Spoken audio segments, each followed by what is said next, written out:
सीता माता की कथा धन के भंडार भर देगी। ये कहानी सीता माता कहती थी और श्री राम इसे सुना करते थे।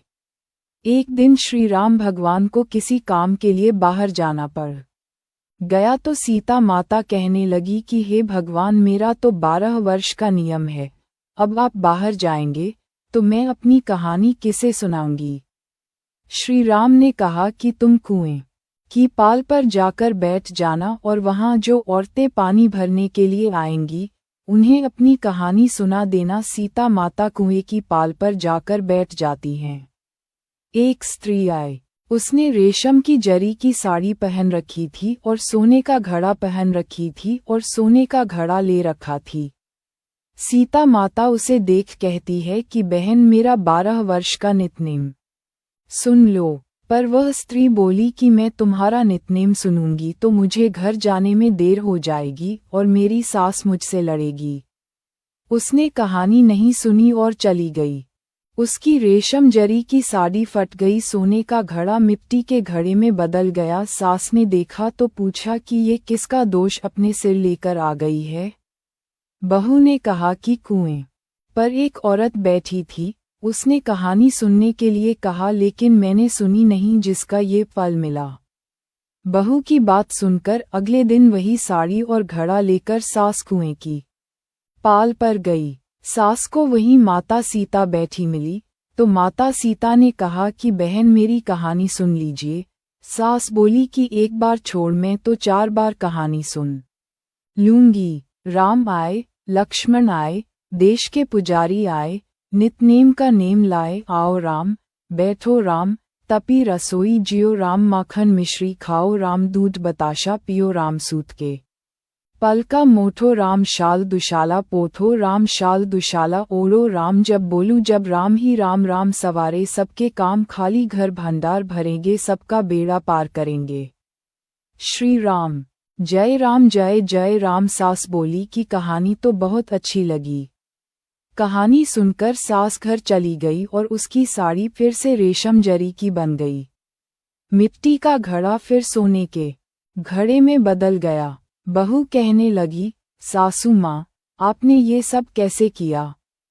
सास ने कहा कि बहू, तू दोष लगा के लाई थी और मैं अब वो दोष उतार कर आ रही हूँ। बहू ने फिर पूछा कि वह कुएं वाली स्त्री कौन है।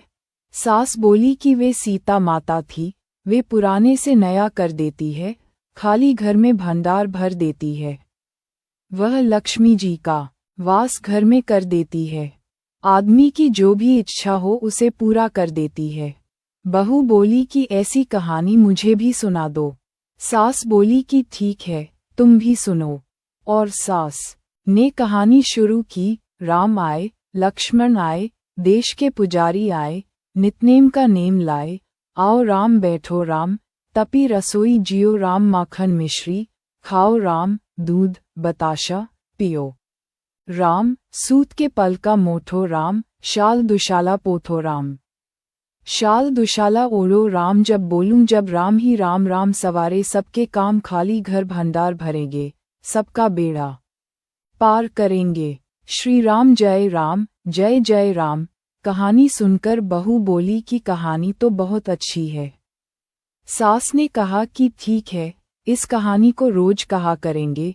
अब सास बहू रोज सवेरे उठते, नहाती धोती और पूजा करने के बाद नितनेम की सीता की कहानी कहते।